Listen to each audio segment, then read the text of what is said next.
إن الحمد لله نحمده ونستعينه ونستغفره ونعوذ بالله من شرور أنفسنا ومن سيئات أعمالنا من يهديه الله فلا مضل له ومن يضلل فلا هادي له أشهد أن لا إله إلا الله وحده لا شريك له وأشهد أن محمدًا عبده ورسوله وبعد قال الله تعالى يا أيها الذين آمنوا اتقوا الله حق تقاته ولا تموتن إلا وأنتم مسلمون. O Allah Teala'ga iman keltirgenler, sizler Allah Teala'dan çındap korkula, jana bul dünyeden musulman avalda imanыңар менен өткөлө дейт. Пайғамбарымыз саллаллаху алейхи вассаламдан риваят кылынган сахих хадисте ан Абдуллах ибн Аббас радийаллаху анхума قال. Абдулла ибн Аббас Пайғамбарымыз саллаллаху алейхи вассаламдан төмөнкү хадисте риваят кылат. Марра набий саллаллаху алейхи вассалам биқабрайн.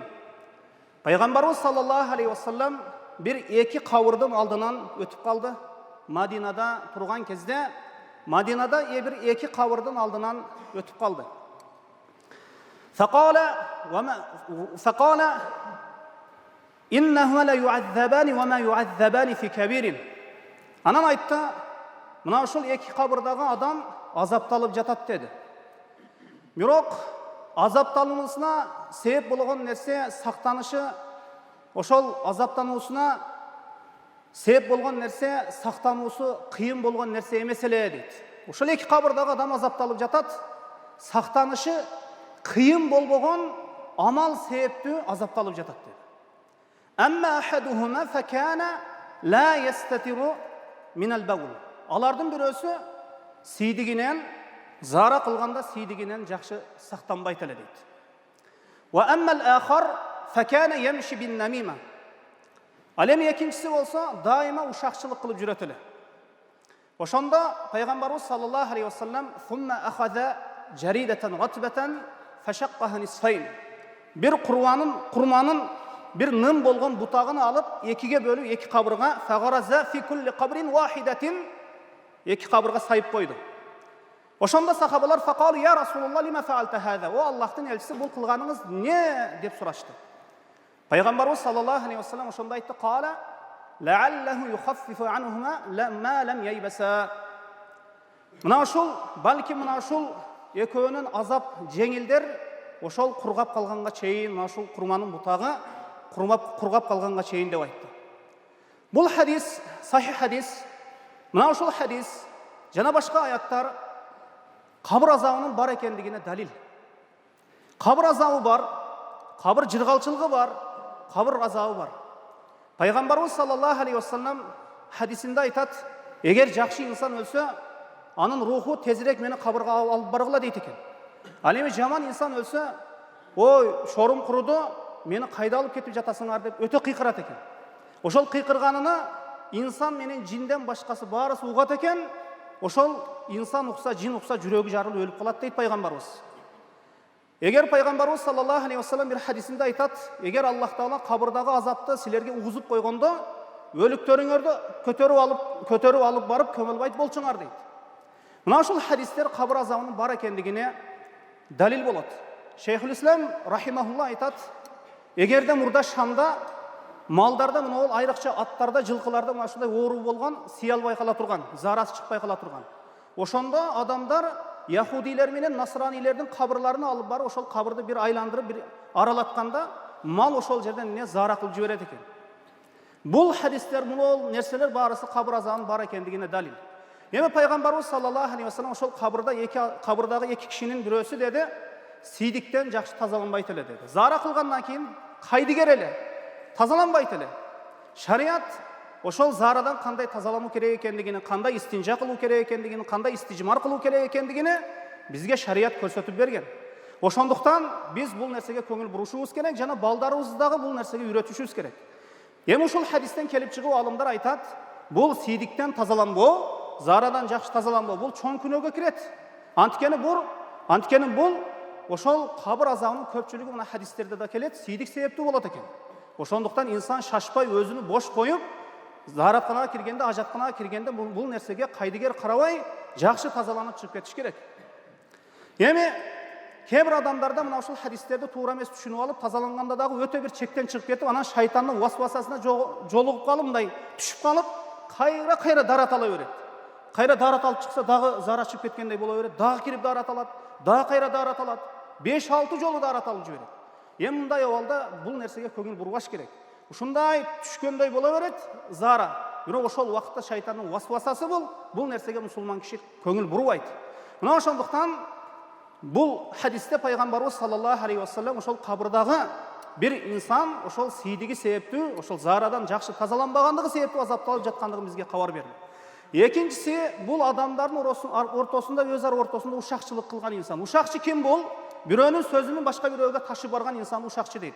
Бул ташып барган максаты ошол бузуу максатта, адамдардын ортосунда фитна салуу максатта бул ушакчылык кылган инсан. Эми азыркы кезде ушакчылыктагы аябай өнүккөн бир заманда жашап жатабыз. Антикени азыр ушакчылык кылуу өтө жеңил. Антикени WhatsApp деген бар, Telegram деген бар, мына интернет тармагы деген бар. Бул бир эле бассаңыз, бир ушак тиги ушакка, тиги батыштан чыгышка өтүп кете турган бир абалда жашап атабыз. Мына ошондуктан азыркы заманда кээ бир эркектер ушактоодо аялдардан өтүп кетти, кээ бир аялдар эркектерден өтүп кетет ушакчылыкта. Мына ошондуктан ушакчылык бул өтө чоң күнөө.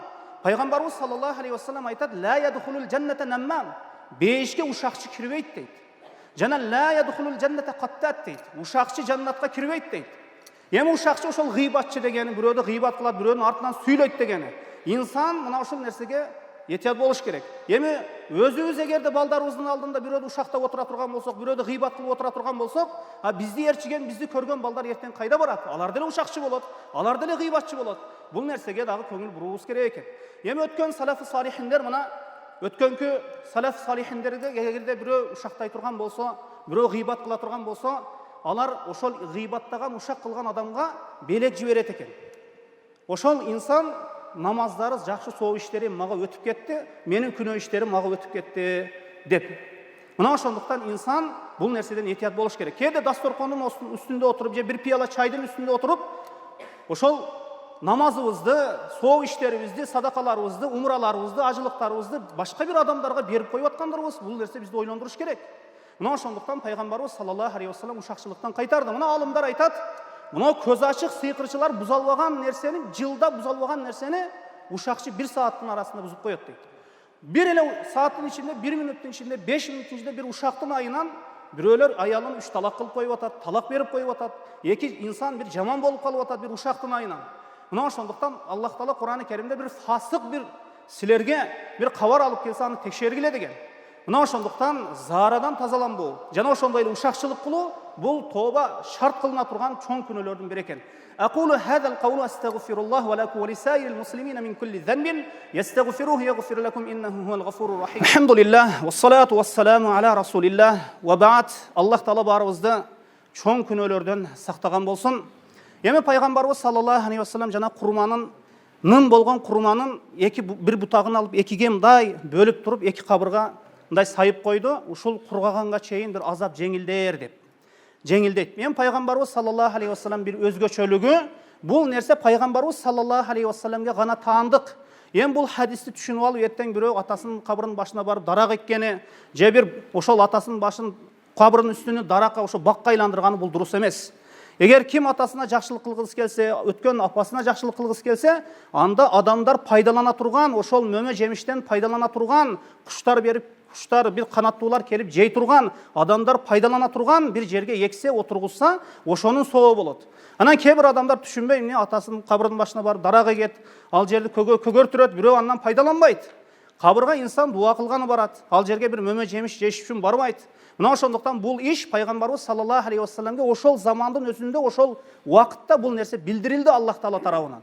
Эми өлүктөр бизди укпайт, мына Кур'ан-ы Керимде дагы келет, биз аларды укпайбыз.